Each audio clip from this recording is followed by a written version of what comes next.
Science is about going to the edge of what we know and exploring there, right? That we as a civilization don't know yet. It's pretty exciting, right? I get to go in my laboratory, do an experiment, and find something out that nobody in the history of the entire planet ever knew before. And it seems pretty cool when you say it that way, but of course, that's what all scientists do. SSI is the Summer Science Institute. We take 16 very outstanding high schoolers and give them experience in research and science.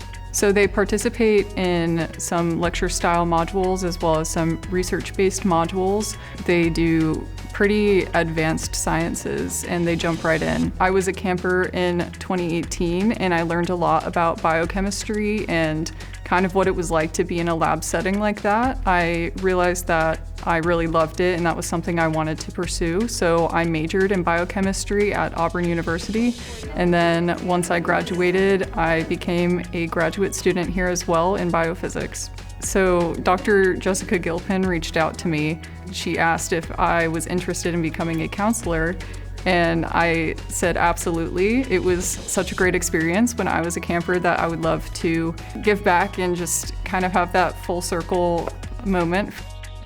We want this to be an experience where they come in and they do something that they're going to remember for the rest of their lives, and they're going to develop relationships with each other, and we want them to see things that they've never seen.